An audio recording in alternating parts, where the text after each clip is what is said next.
Hello and welcome to whoever may be watching this.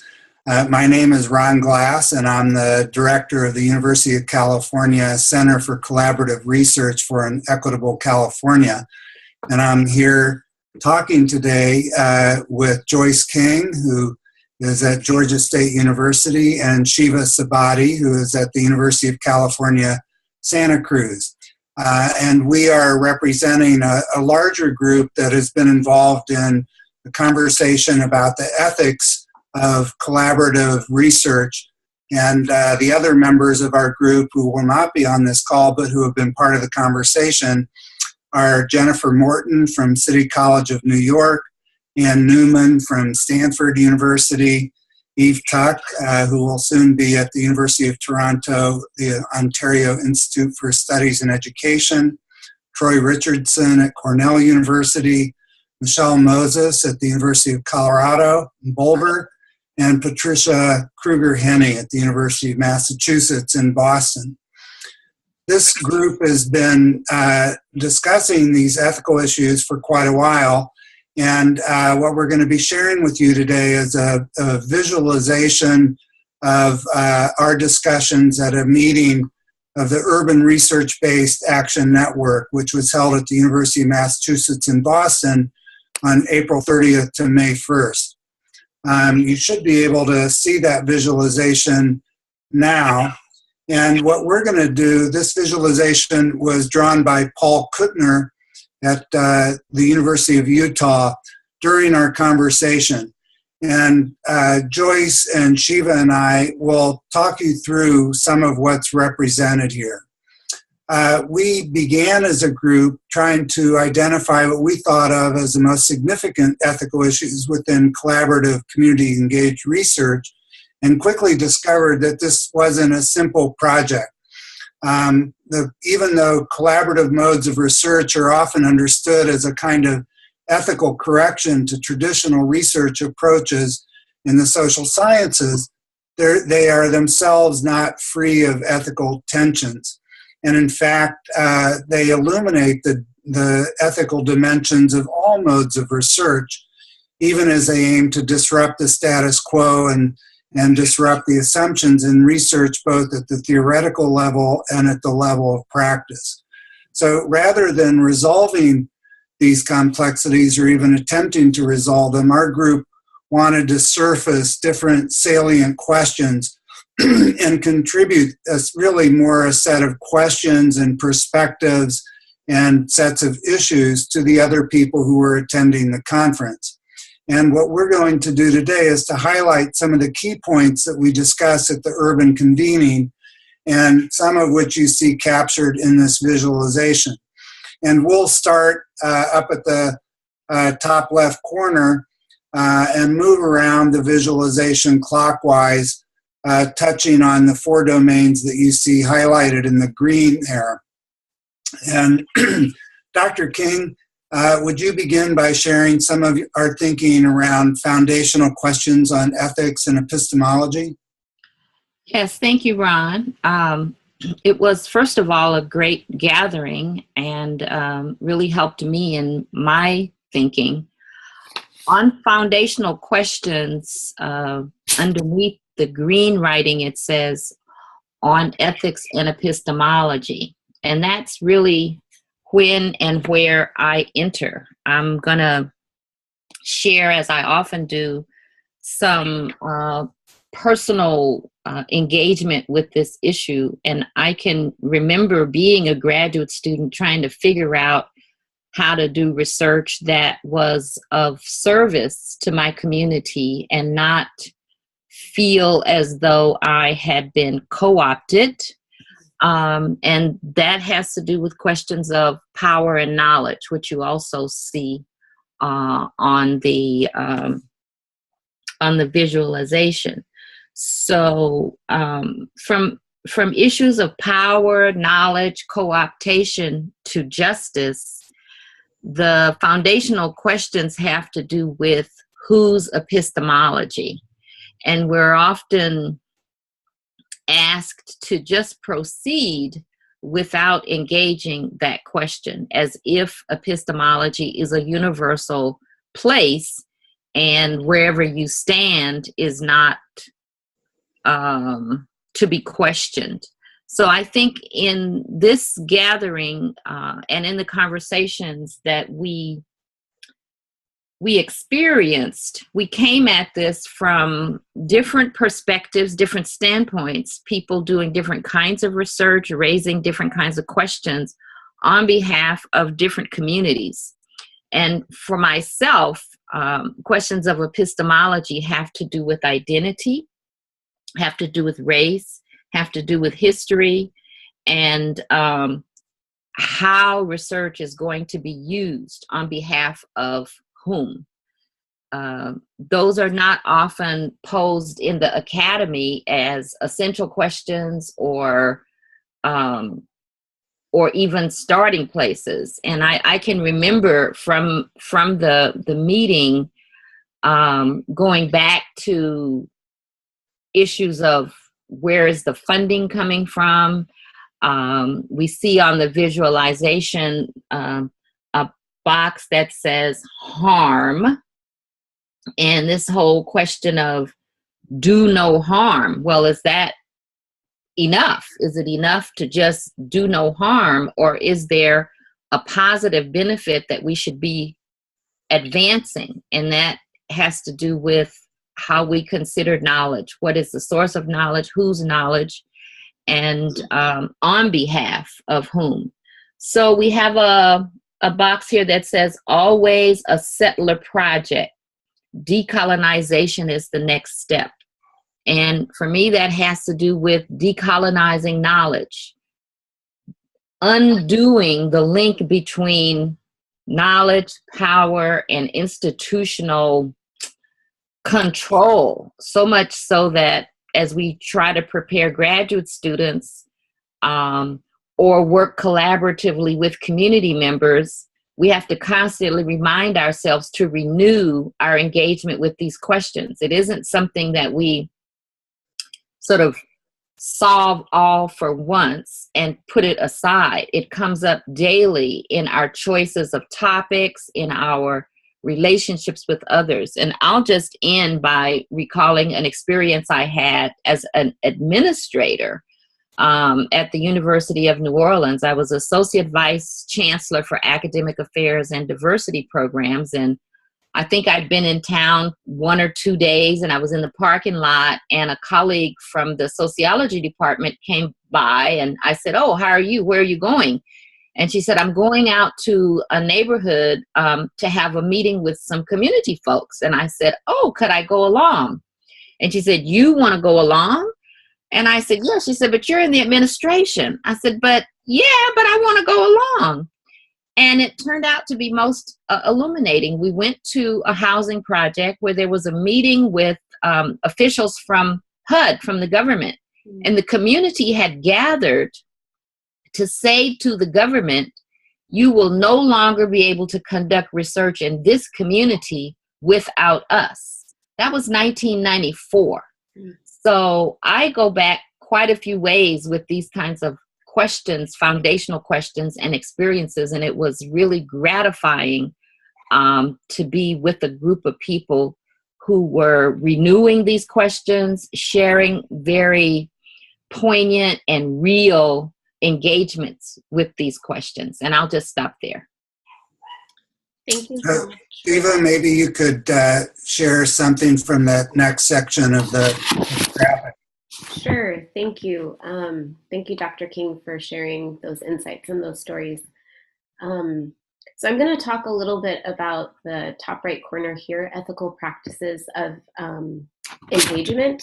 And so one way that we were thinking about this, oftentimes we think about collaborative research as embodying more of a relational ethics versus a transactional ethics. And we might think of transactional ethics as what is upheld by the IRB and kind of these more procedural ways in which ethics is codified within the academy. But to push that even further, we also really wanted to kind of question even step back a bit and question even the possibility of ethical practice at all. Like, what do we even mean by ethical practice, and how can we even really complicate that, whether we situate ourselves within the academy or within communities? And I think kind of linked to that, the questions that we were asking is, how might collaborative research itself, as Ron mentioned earlier, where it's trying to be an ethical correction in many ways to traditional forms of research, but how might even collaborative research reinscribe some of the very power relations that it seeks to disrupt? So within that, we were kind of thinking and raising questions of how collaborative researchers might need to interrogate what do we mean by collaboration? What do we mean by community? And also raising questions around what are the responsibilities for folks within the academy and outside of the academy, but to really understand kind of the historical and present links between research, the various disciplinary methods that we use, and coloniality. How are all of those embedded, and how might those inform the kinds of questions that we ask about ethics? Another kind of set of questions that we asked in this space, and this is some of the questions that I was really interested in, was around the whole project of field building itself, because we were gathering to think about how do we build a field around collaborative research. That was one of the questions the group came together to try and think around. So, understanding the kind of context of power and that the academy embodies and upholds, how can collaborative researchers cultivate a critical stance towards this project of field building and towards the institutions that we are seeking support and recognition from, realizing that that's really critical and important work? So here, what is this kind of critical stance in relation to the institution? And is recognition or institutionalization enough? Like, what are the things that we really want to imagine and ask within this emergent field? And how might this process of seeking institutionalization also iteratively disrupt the process of institutionalization? So it's not seen as an end point, but again, kind of thinking critically about our own positioning within the academy while doing this important kind of potentially different orientation to research. How can it also constantly be questioning itself and not just trying to arrive at an endpoint? So those are some of the questions that we were raising around ethical practices, both kind of at the researcher and collaborative level, but also at a broader level, thinking more big picture about the nature of collaborative research within institutions. So yeah, I think that's a very brief summary of some of those questions. And Ron, if you can take up the next, that would be great. Sure. Thank you, Shiva. I'm going to move on to the next section of the discussion around the box where you see the phrase researchers themselves. And as Shiva pointed out, even the effort to institutionalize and make more space for collaborative research and community-engaged research, which is seen as marginal within the academy and seen as something that is not particularly trustworthy, that somehow the research might be tainted if it involves community members and is based in the community rather than based in the library. But researchers themselves are positioned within a very complex nexus of relations with different collaborators. So they are trying to collaborate with communities, and particularly aggrieved communities, communities that have been disadvantaged structurally by the ideologies of racism, sexism, classism, and that kind of thing. But researchers are also positioned within a complex set of relations to other researchers within their profession and within the academy itself. They also have a set of obligations to the archive or the library that sometimes can be competing with the obligations that they have to meet the immediate needs of policy and political projects as their research is situated within projects undertaken by community-based groups who are trying to affect real change in their communities. So those sets of institutional and structural relationships are complicated even further because researchers are situated within a complex nexus of relations around different ethico-political epistemic positionalities, such as race and class and gender and language and nation. So the interpersonal kinds of relations also are layered into these institutional relationships. So these direct entanglements pose a significant set of challenges to ethical collaborative research, just as they pose a significant set of challenges to ethical relationships generally. So how should researchers think about themselves within these sets of tensions and conflicts among these different relationships, institutional, structural, interpersonal? And a question for us was, how do we create ethical spaces to dwell in these tensions without thinking that they can be resolved, as if there's some way to settle the tensions produced by racism or by sexism or by classism, that there's some kind of checklist that researchers could go through and say, oh, I've dealt with that now and now on to the next, right? But how do we create an understanding of ethical practice where we recognize that we are embedded always within these ethical, political, epistemic tensions?